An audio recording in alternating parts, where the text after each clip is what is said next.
tertentu mboten badhe saged pisah kaliyan para Pandhawa lan anak-anak Pandhawa. Mila samangke kula nyuwun senjata pitulung tumbak kenceng keparenga Iwang Adipukulun maring ana dawuh dhateng ingkang putra Indrawati bilih paduka badhe matedhaken wahyu menika kala wau estunipun ingkang cinadhang pikantuk wahyu sinten Pukulun? Lho, Kresna. Apa kang dadi pitakonan kita kuwi sayekti mboya bisa ulun wangsuli jalaran kabeh isih kineker dening panguwasaning para dewa. Nuwun sewu. Paduka menika minangka dados dewaning para dewa. Nalendraning para dewa. Ingkang nyepeng kodrat tuwin pesthi menika paduka Iwang Pikulun Bathara Guru. Nanging sabab menapa paduka mboten paring pangandikan sasampunipun kula munjuk atur babakan sinten ingkang badhe nampi Wahyu Senopati ingkang perlu ya amung titah ingkang pinercaya dening para Jawata tegese titah mau pantes lan wis trep antuk Wahyu Senopati ingkang besuke bakal bisa ginadang gadang lan ginala-gala minangka dadi senopati ning jagat nentremke jagat sawigung iku Kresna. Nuwun sewu. Menapa paduka Iwang Pikulun sampun misik dhateng sakatahing titah ingkang sakmangke kedah kewajiban anggayuh Wahyu Senopati sayekti lumantar pasumpenan lan lumantar wisik ingkang wis ulun dawuhake pancen ana pirang-pirang satriya ingkang sayekti wis ulun paringi dawuh yen to Jawata bakal matedhakake kanugrahan kayata Atmaja kita ya kuwi Prabu Setija Bama Narakasura iku uga duwe kewajiban nggayuh Wahyu Senopati perkara antuk ranurane gumantung marang para Jawata mengko dene ingkang angka loro ingkang wigati wayah ulun ing Pringgondani ya kuwi si Gatotkaca ingkang wis uga ulun paringi dawuh supaya mbudidaya nggayuh Wahyu Senopati Kresna. Ulun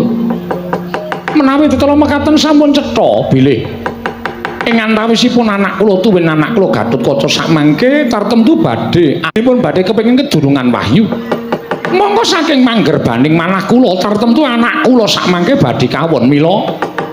tinimbang Setija menika mangke pados margining pejah dinten sakmangke kula nyuwun paduka keparenga anyemplungna ingkang abdi wonten ing kawah Candradimuka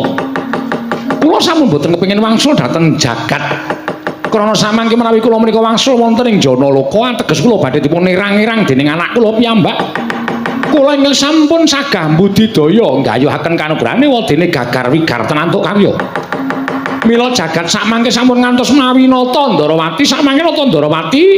kasendalo mayang kula trimah pejah kemawon Pukulun Kresna kewajiban kita durung paripurna ning jagat mula aja nganti kita nyuwun pepati lawan panjenengan ulun yen to ulun ngleksanani apa kang dadi paminta kita ulun bakal kadusan ulun bakal nampa sating Sang Hyang Tunggal kang mangkono ulun mboya wani apa kang dadi atur kita ngudanani apa kang dadi panjaluk kita Kresna menawi paduka ulun boten kepareng ngudanani menawa dados panyuwunipun ingkang putrapun Ndarawati ing wayahing Ndarawati samangke ngaten kemawon menawi paduka ulun boten saged ngudaneni pamothaipun ingkang wayahing Ndarawati anggen kula kepengin nyuwun pejah